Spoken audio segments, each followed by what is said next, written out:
Donc on reprend l'après-midi des keynotes avec Étienne Blondin qui est Digital Retail Manager chez L'Oréal pour la marque Giorgio Armani. Et la keynote porte sur l'expérience avant les technologies ou la technologie. Je te laisse le micro. Donc bonjour à tous, j'espère que vous n'êtes pas trop fatigués après le déjeuner, je vais essayer de vous tenir éveillé. Donc je travaille chez L'Oréal pour la marque Giorgio Armani. Bonjour, bienvenue. Je m'occupe de toute la partie digital retail. Donc par digital retail, j'entends toutes les technologies qui vont servir à améliorer l'expérience de nos clientes dans nos points de vente. Pour une raison de temps, aujourd'hui je vais aborder que la partie front office. Par front office, j'entends tout ce que la cliente va voir et ce avec quoi elle va interagir. Et par back office, j'entendrai du coup tout ce qui concerne par exemple le click and collect, le paiement mobile, la gestion des stocks en temps réel. Donc ça c'est une partie que je ne vais pas aborder là, même si elle est dans mon scope aussi. Euh, le digital retail, en fait, dans la beauté, c'est assez important, et chez L'Oréal, c'est assez important parce que les produits de beauté, c'est des produits qui impliquent beaucoup d'interactions et beaucoup d'essais quand on est en boutique. Et aussi parce que la beauté, c'est un territoire qui est assez fun pour faire du retailtainment. Donc c'est un sujet qui est pris assez au sérieux chez L'Oréal. Et c'est pour ça qu'il y a des postes spécifiques comme le mien qui ont été créés. Sachant que c'est une création de poste, donc ça fait 2 ans que je suis dessus, mais avant il n'y avait aucun poste comme ça chez L'Oréal. Et c'était géré soit par les équipes digitales, soit par les équipes retail. Donc quand c'était géré par les équipes digitales, ça donnait des iPads qui sont posés en vrac sur du mobilier, comme vous pouvez le voir dans plein de points de vente, ou des écrans noirs. Et quand c'était géré par les équipes retail, ça a donné des applications qui ne marchaient pas toujours et puis surtout qui coûtaient 250 000 euros.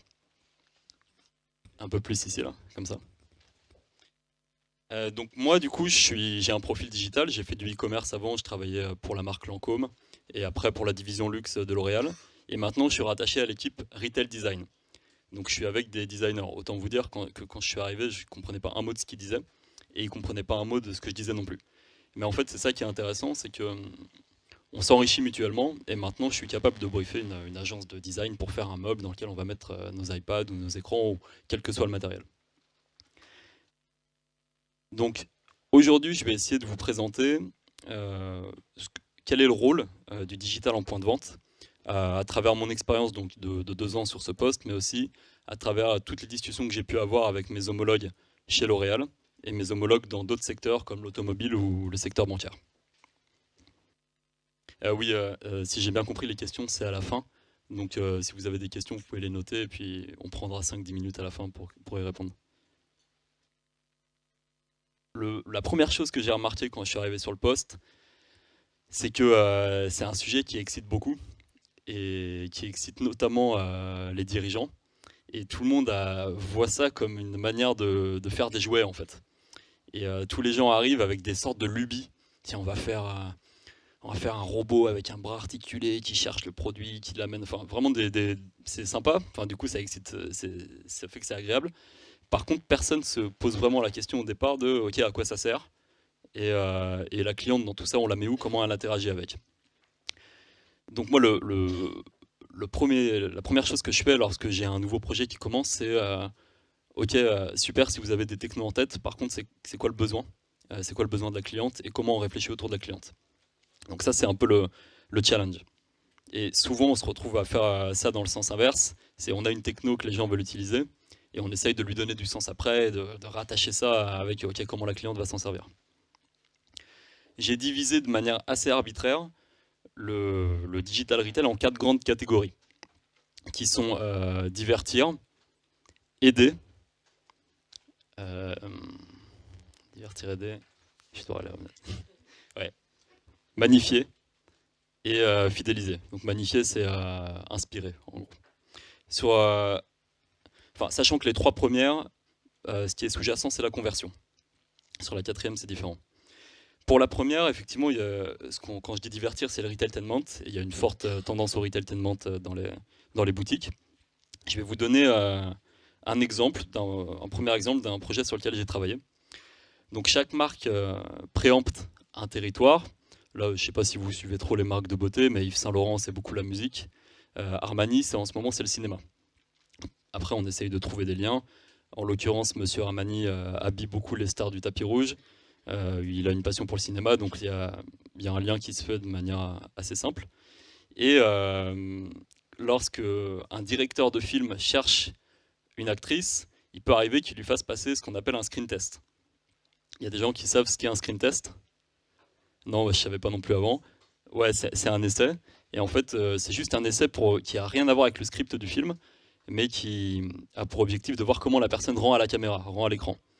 Et donc, il va dire à l'actrice, ok, vas-y, joue une émotion. La tristesse, la colère, la joie, enfin, comme ça. Et on s'est dit, comme on a créé une boutique autour du cinéma, tiens, on va faire vivre cette expérience à nos clientes. Donc sur le papier, c'est génial, mais dans la vraie vie, on a un gros problème, c'est que nos clientes ne sont pas des actrices, et donc ça peut être extrêmement intimidant. Ce qu'on a fait, c'est qu'on a pris ça un peu au second degré, et on l'a fait un peu sous la forme d'un jeu. En sachant que là, en plus, il n'y a pas de directeur de film en face, il y a un écran. Donc comment on crée une interaction un peu comme ça? Vas-y, joue une émotion, c'est un écran qui te le dit.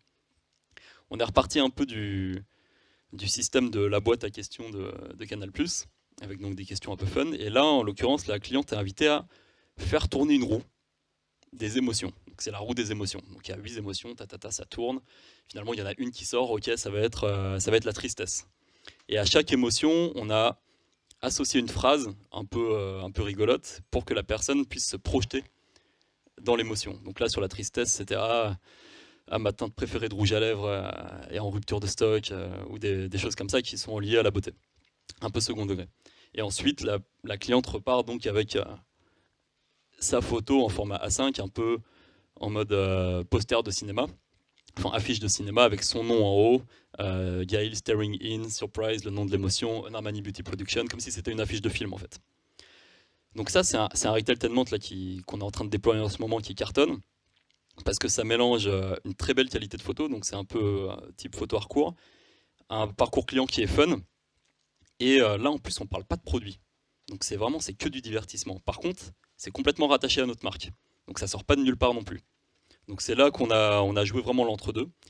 Et je vais vous montrer un autre exemple où c'est un peu plus lié au produit. Je ne sais pas si vous l'avez vu, c'est un pop-up store créé par Chanel qui a ouvert à Tokyo il y a quelques mois. Ils en ont fait un au printemps. J'étais dégoûté, j'ai pas pu y aller. Et qui en fait reprend les looks des bornes d'arcade des années 80. Enfin, pour nous, c'est dans les années 80. Au Japon, c'est toujours comme ça. Et donc là, c'est une expérience moitié rien à voir avec les produits. Donc comme ces bornes d'arcade vraiment qui sont là juste pour jouer. Et puis d'autres où vraiment vous allez interagir avec les produits. Et là, on voit à quel point la tendance du retailtainment est forte. Il y a des marques qui créent des boutiques uniquement autour de ça. Donc ça, c'est pour la première catégorie, on va dire, le retailtainment. La deuxième que j'ai identifiée, c'est l'aide ou le service, donc l'aide au choix, on va dire. Je ne sais pas si vous connaissez la technologie de réalité augmentée Modiface. Ouais, quelques-uns. C'est une technologie de réalité augmentée qui a été rachetée par L'Oréal cette année. Leur concurrent principal, c'est YouCam. Il y en a d'autres aussi. Et qui permet donc d'essayer des teintes de rouge à lèvres ou d'eyeshadow, où là on est en train de travailler sur le teint, les fonds de teint, virtuellement. Donc c'est sur nos sites web, mais on le fait aussi en boutique. Et là en boutique, alors on pourrait le mettre dans la catégorie du retailtainment aussi, parce que clairement si on va regarder, on voit que de 7 à 77 ans, les gens juste ils s'arrêtent et ils rigolent pendant 10 minutes dessus, et c'est vrai que c'est assez amusant. Mais c'est aussi et avant tout un service d'aide. Un service d'aide qui est à la fois en autonomie, donc si une cliente vient seule, elle peut le faire elle-même, mais aussi dont nos forces de vente, donc je vais dire face designer, c'est nos forces de vente, mais c'est juste le mot qu'on utilise qui va me venir tout de suite. Ils peuvent s'en servir pour conseiller la cliente, au lieu de lui appliquer les teintes réellement. Donc ça, c'est un premier exemple. Un deuxième, c'est la marque SK2, qui est une marque de cosmétiques japonaise. Donc là, c'est plus sur la partie soins de la peau. Et ça, c'est leur flagship store à Tokyo.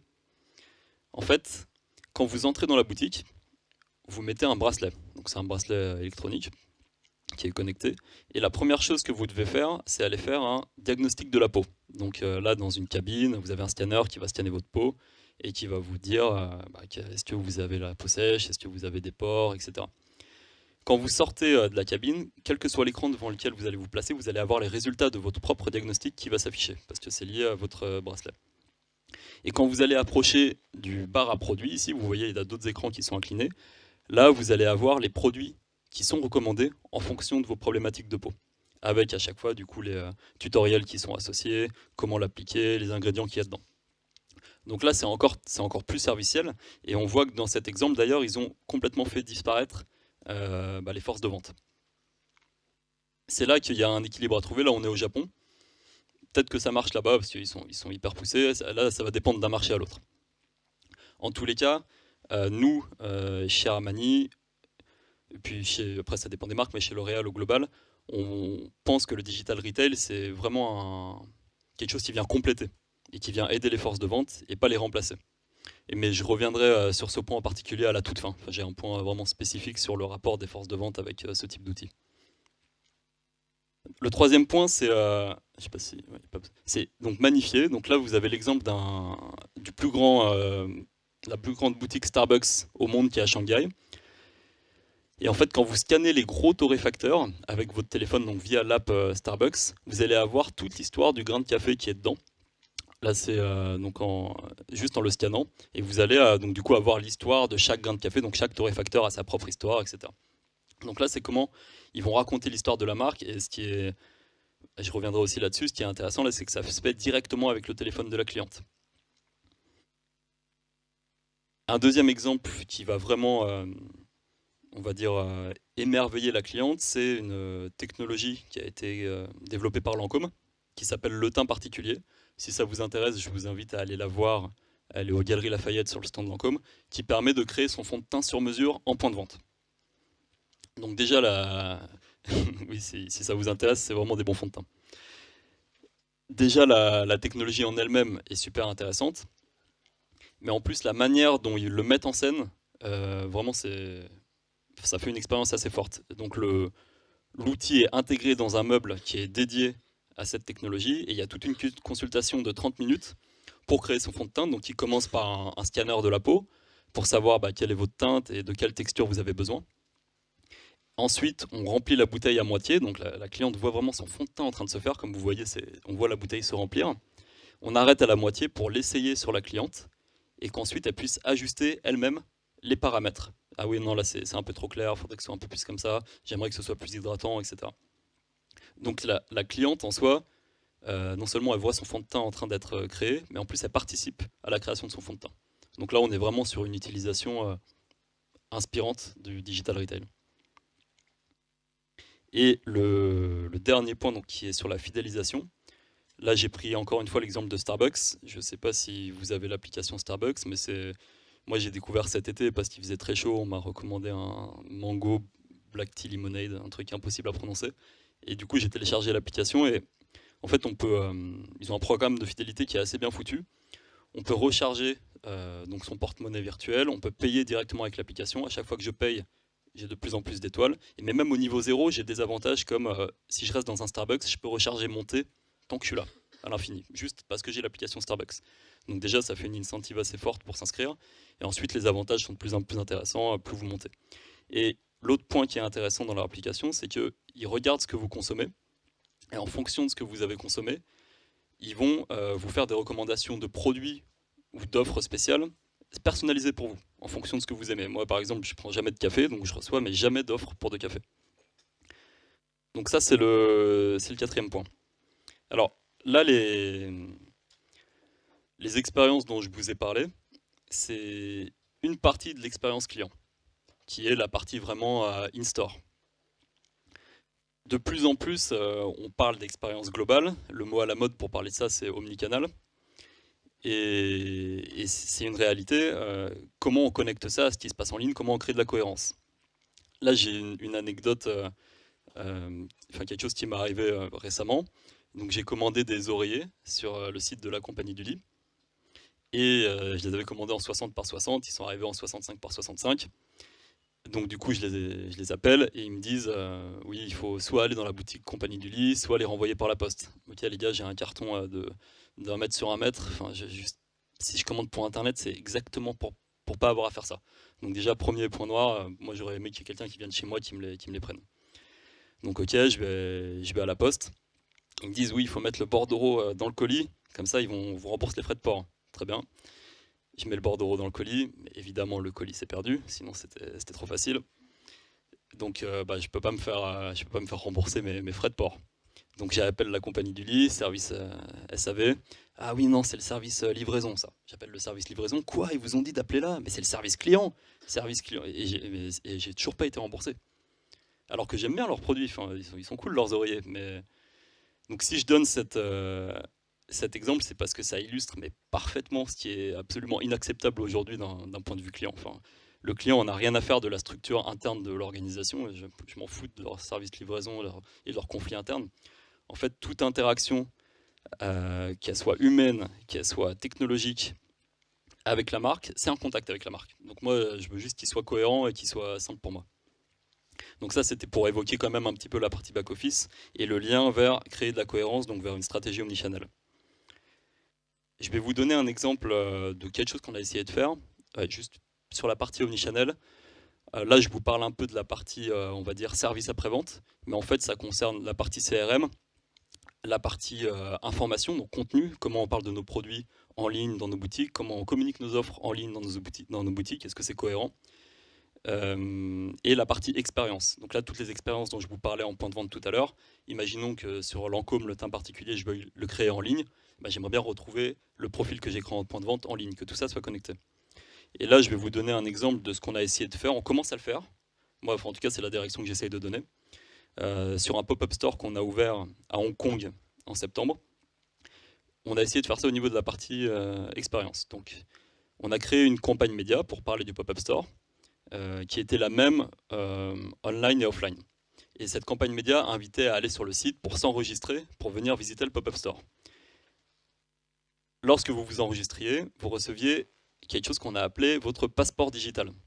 Et votre passeport digital va vous permettre de visiter la boutique d'une manière un peu différente.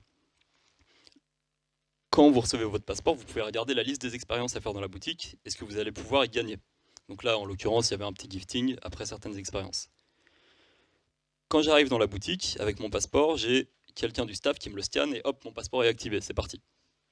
Et là, je peux faire plusieurs expériences. La première, c'était prendre un selfie avec Yuri. Yuri, c'est un énorme gorille qui est la mascotte de Monsieur Armani et qu'on utilise dans nos pop-up stores, et de le partager. Donc là, on fait de la couverture média.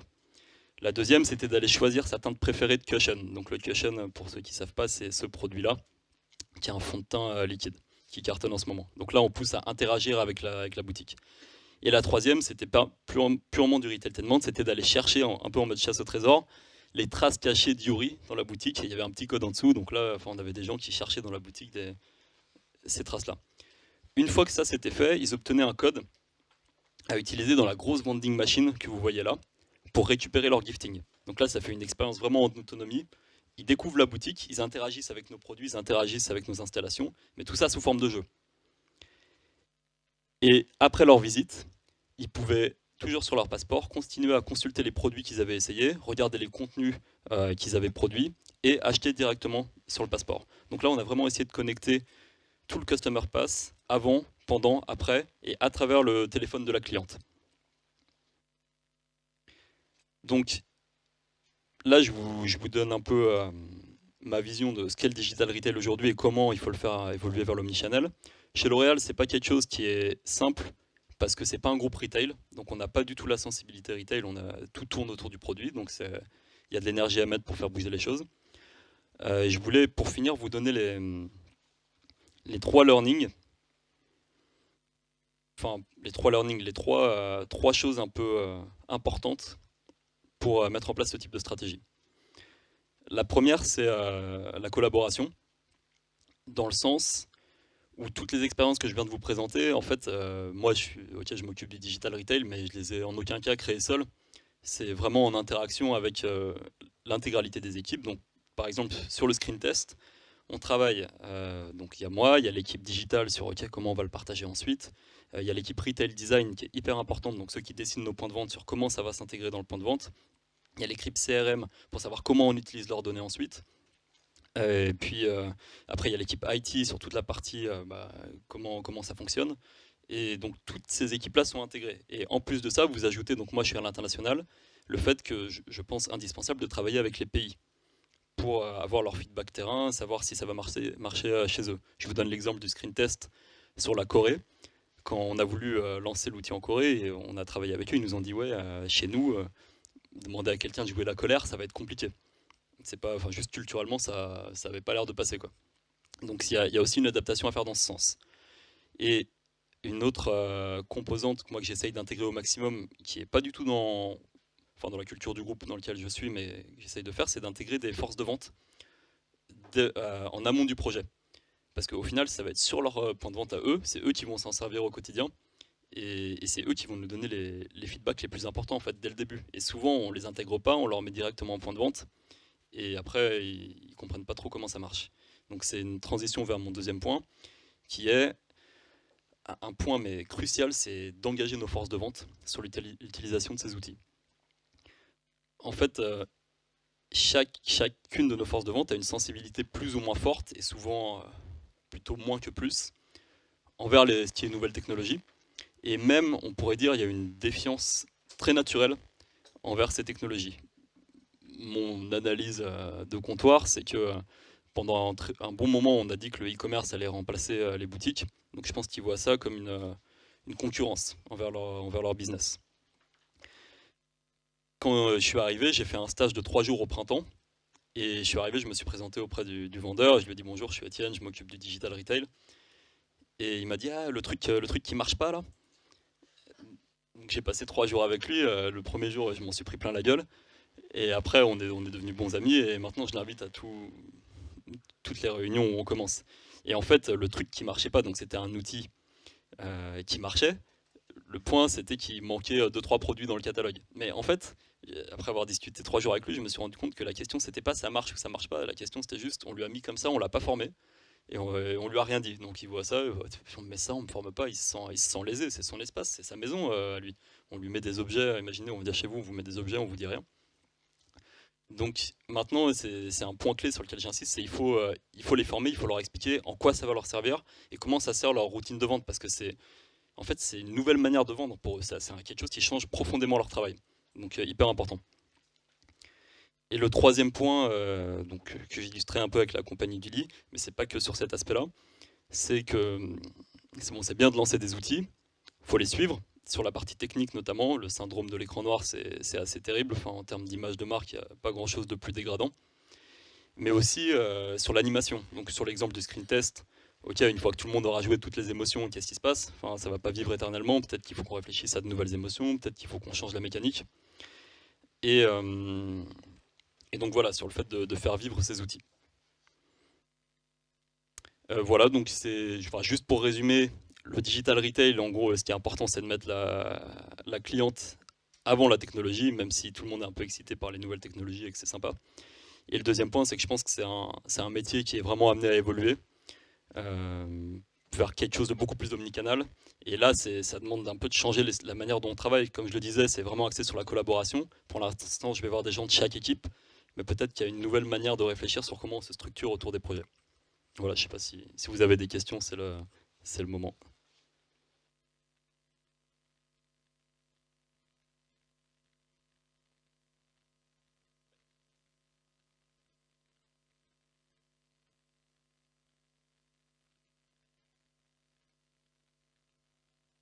Pas entendu la fin?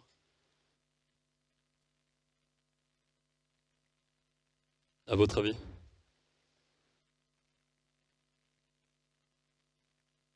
À votre avis? Sur Armani, on est à peu près à 90% des ventes hors ligne.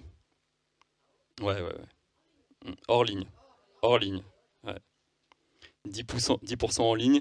Et sur les 10% en ligne, on est bien à 80% chez les e-retailers et 20% sur le site en propre. Sachant que pour l'instant, on n'a pas beaucoup de sites en propre. Mais clairement, les reasons to shop sur nos sites, c'est un énorme travail sur lequel on est en train de se pencher. Et tout ce que je viens de vous présenter, notamment l'expérience à Hong Kong, c'est quelque chose qu'on essaye de plus en plus de rattacher à notre site pour donner des raisons de venir dessus. Donc le fait d'avoir des services spécifiques en point de vente, qu'on peut retrouver en ligne ensuite, un programme CRM qui est le même sur les boutiques et le même sur notre site et qu'on peut avoir que chez nous. Sinon, il n'y a clairement pas beaucoup de raisons de venir sur les sites de marque. Donc, ouais. Évolution 2.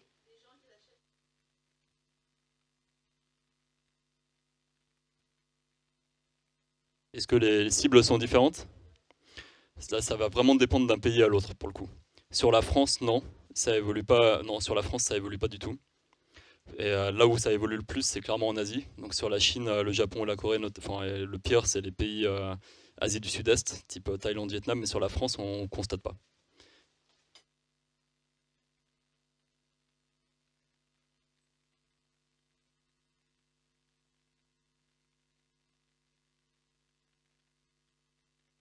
Alors la manière, c'est clair que ça.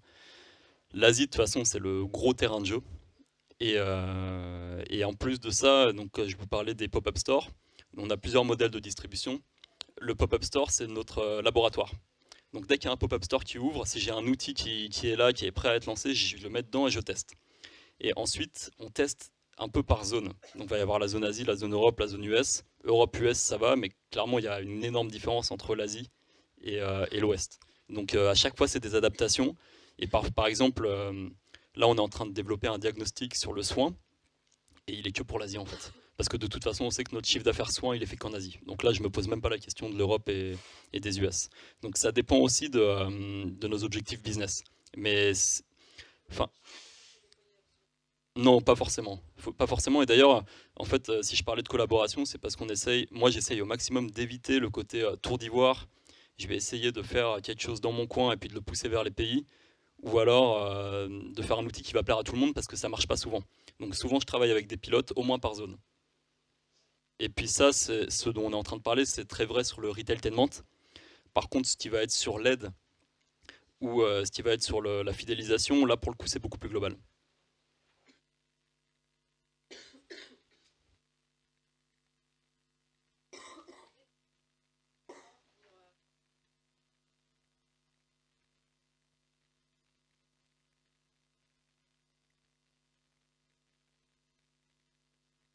Ouais.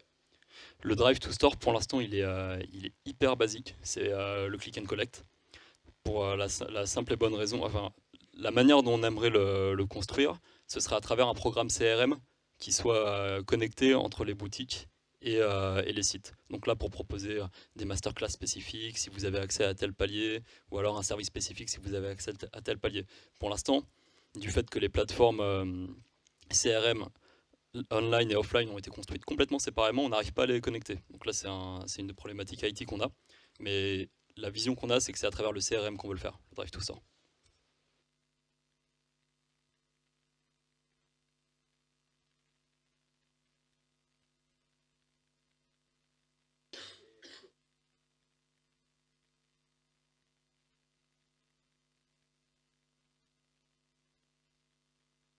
Alors, sur la partie retail, on utilise un logiciel qui s'appelle Mars, donc qui va centraliser l'intégralité de nos données. Et sur la partie online, on est sur Salesforce, qui va aussi centraliser la totalité de nos données online. Le gros chantier, c'est de faire parler Mars et Salesforce pour créer un lac de données qu'on puisse ensuite exploiter. Ça, c'est pas quelque chose qui est géré au niveau des marques, c'est quelque chose qui est géré au niveau du groupe. Et nous, tout ce qu'on peut faire, c'est essayer d'être des pilotes là-dessus pour prouver que ça marche et pour aller de l'avant vers ce sujet. Mais pour l'instant, on n'arrive pas à faire parler les deux autrement que manuellement. Donc pour l'instant, nous, c'est ce qu'on fait au niveau de la marque, c'est on fait des extracts de données et après on fait un gros fichier Excel qu'on exploite comme on peut et c'est tout. Ça dépend des retailers. Mm. Ça, en France, c'est assez complexe. En Chine, ça va pour l'instant parce que ça se fait beaucoup sous le manteau, mais ils sont en train de passer une législation type GDPR là-bas, mais en 4 fois pire. Ouais, donc ça dépend d'un pays à l'autre. Mais en France, notamment avec les galeries et le printemps, c'est assez complexe.